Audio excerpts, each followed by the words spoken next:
All right, welcome back.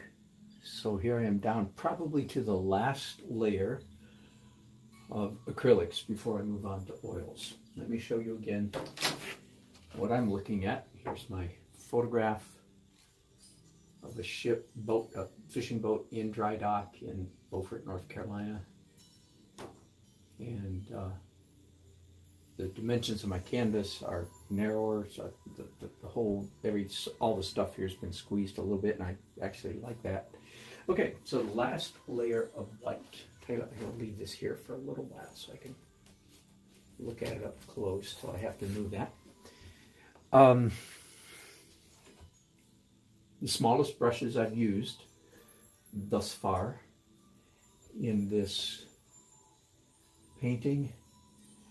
With each stage, with each layer of the drawing, of the painting process, yeah, you get slightly more accurate. And the danger there for most students is students have the tendency to want to rush the process of rendering, of drawing the object, and so they tend to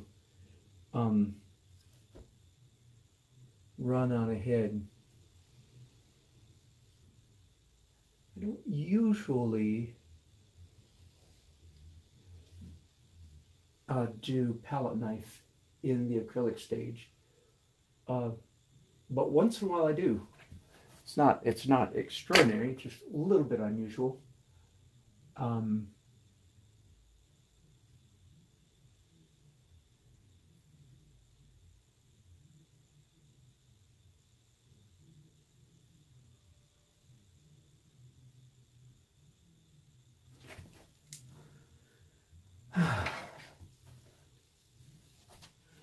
I'm going to soften that. There we go. A little bit.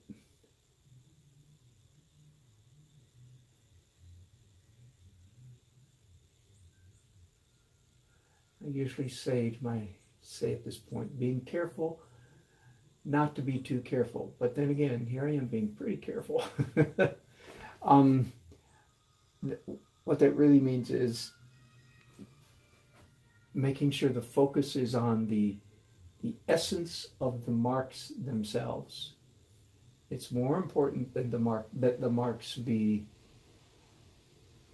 pleasant, interesting, attractive.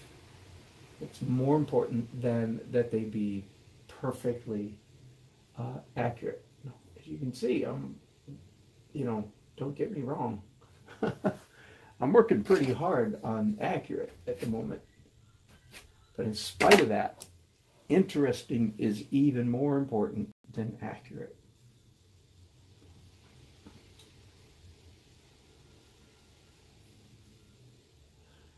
I'd say there are always things that happen in the course of the painting. The further you go in the painting process, the more the painting takes on a life of its own and runs independent, runs beyond the photograph. Now, I just taught a couple art classes, like one for 3 days and one for 2 days, just in the last couple of weeks. So I've got some fresh terminology, some things that I can put into words now that I haven't had words for previously. And let me give some of that to you right now. If, as I say so often, our task is never to copy a photograph. And if you watch me often, you'll see I take great liberties with the photograph. But I've discovered this tendency among students to take that concept and run with it in a very bad direction.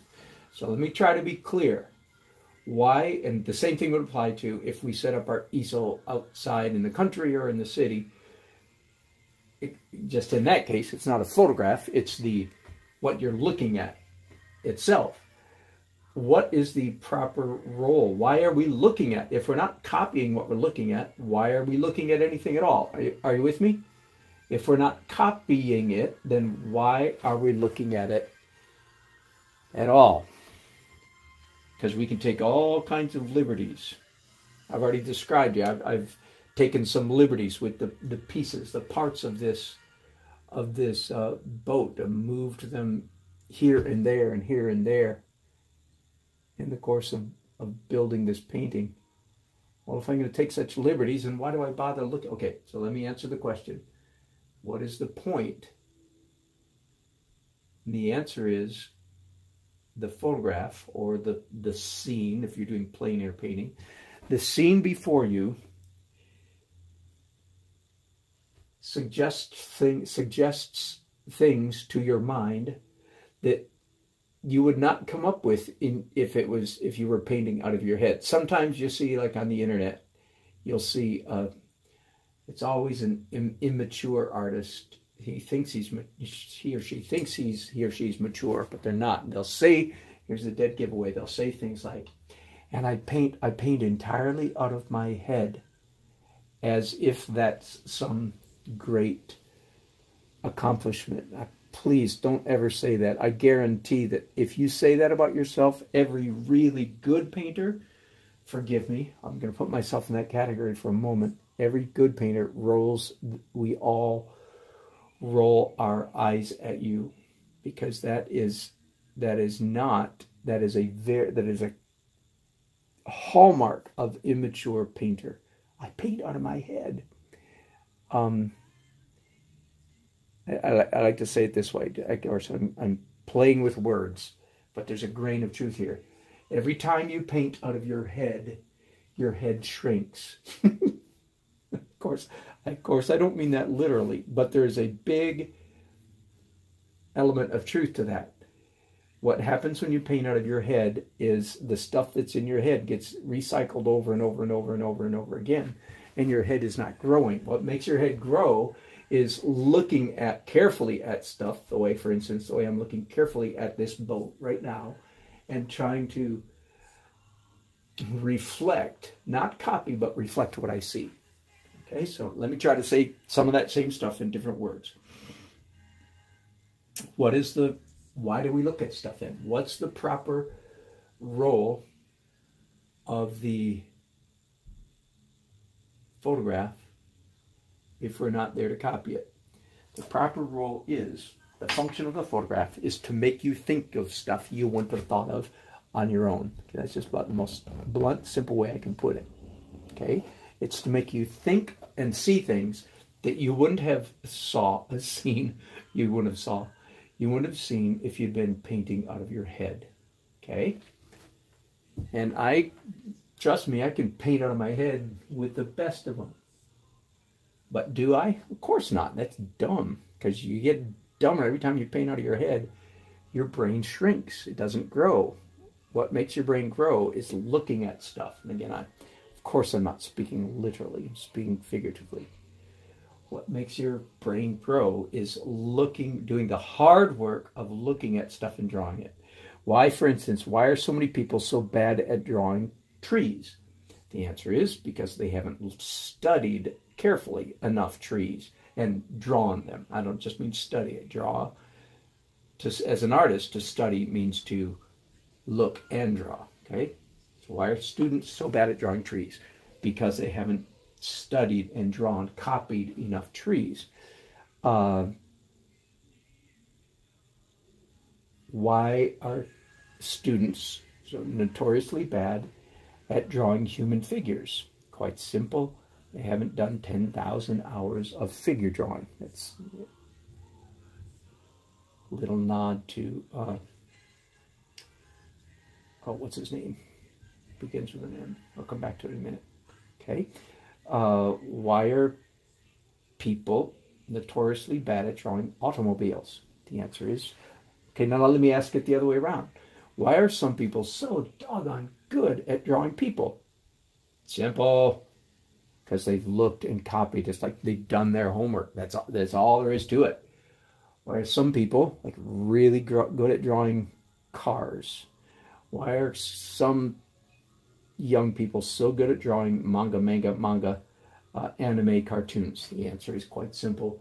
because they've studied, and they didn't call it study, they call it playing, they call it horsing around in class, you know, blah, blah, blah. But that's what all artists do. All artists horse around in class, get in trouble from their teachers. Any artist out there who didn't get in trouble from his teachers for drawing too much, I have serious doubts about how good an artist they are. I'm being funny. Not very funny, but I'm being funny. So let me go back, because this is an important concept.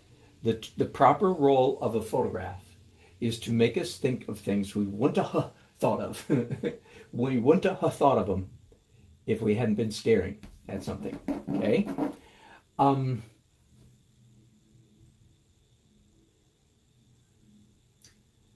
Therefore, here's what we are, yes, allowed, and no, not allowed as artists. Here's what we're not allowed, and this is, I'm slamming a door shut for many of you students, so sorry, watch your fingers. I'm going to slam a door shut to help you be a better artist. Here's what you may not do with the photograph that you're copying. You may not say, oh, that's too hard, I'm going to skip that part. And that is what almost all students, yes, that's what everybody does. And I am going to do that at some point too, but it's going to be way beyond the point that a student would throw in the towel, so to speak. It's going to be way beyond, because as you can see, I'm looking, I'm studying, I'm examining the photograph over and over and over again, looking for things happening in the photograph that I wouldn't have thought of doing if I were left to my own devices. Okay, so I made that clear? What you may not do as a student is wimp out and say, oh, that's just, no, the reason it's there is to force you to work through the problems so that it's the next time, or in this case, so it's not too hard. Whew. Okay, I'm going to get off that soapbox. It's a huge, huge soapbox of mine.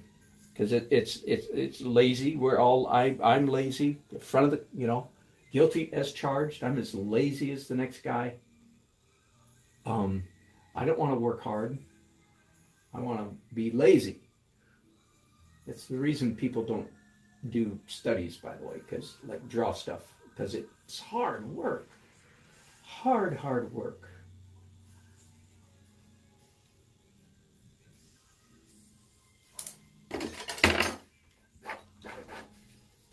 Sometimes I'll put down a mark and just go, that is just not a pleasant mark. Like this one right here is a good candidate for that. So then I'll just go ahead and scratch it right off the bat. And now it's a good mark.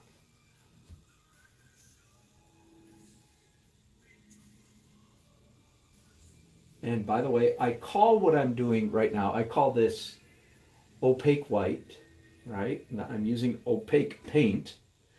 But I'm applying it, much of the time, I'm applying it in such a thin manner that it literally is not opaque. It's actually translucent. Okay, so let's be clear about that. Again, that's the dance of painting, which I did just a few minutes ago. Here are the 6 steps, but the backdrop, or the music to this dance, is layers of transparent, translucent, and opaque. Most of the layers are transparent.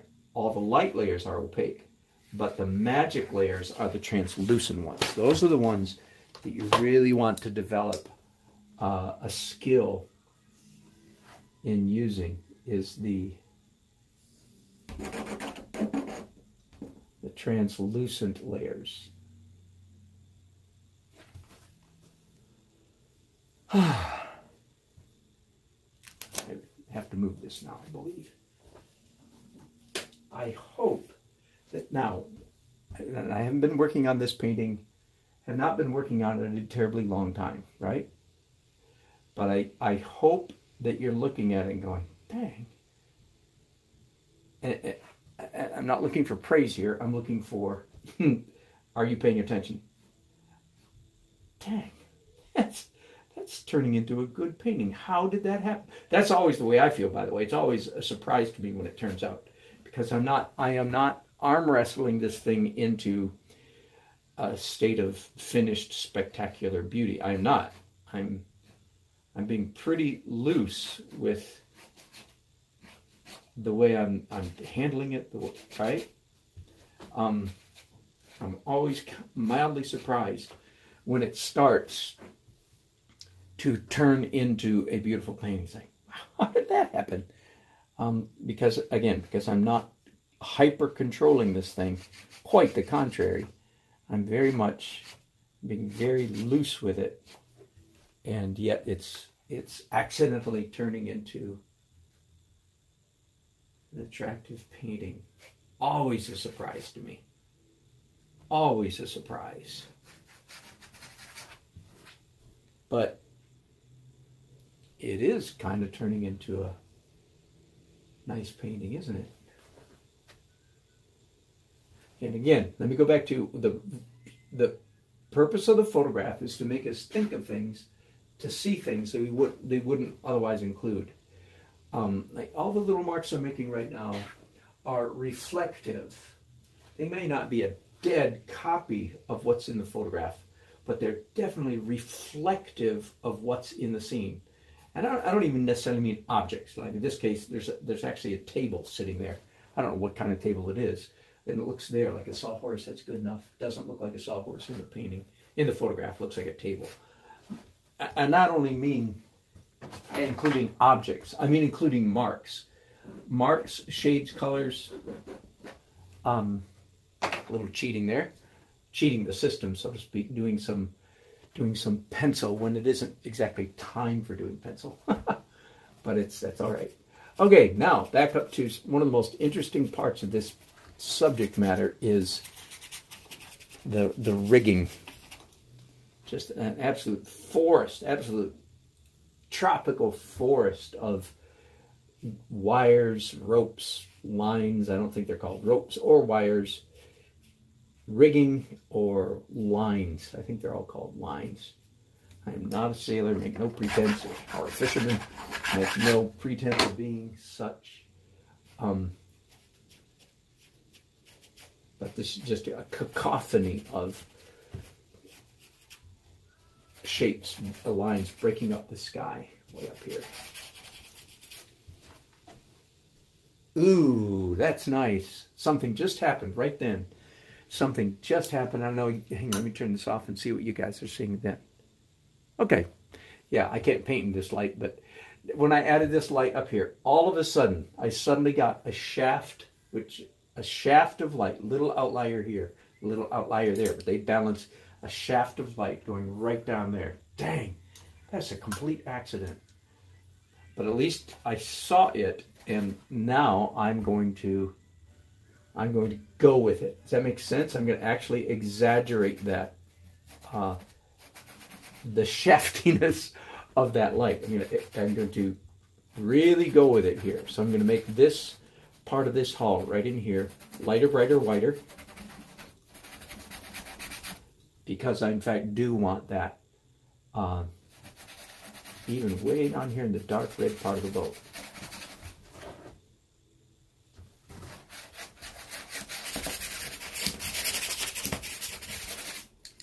Just one mark there that I don't like. That one right there. Everything else I'm quite happy with. A little bit.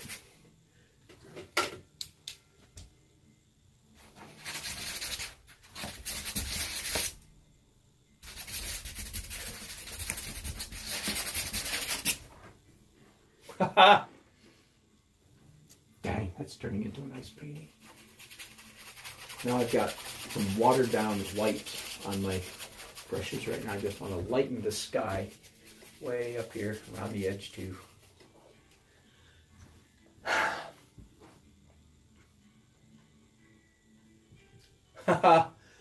Oh my goodness, I'm happy that the painting now is just absolutely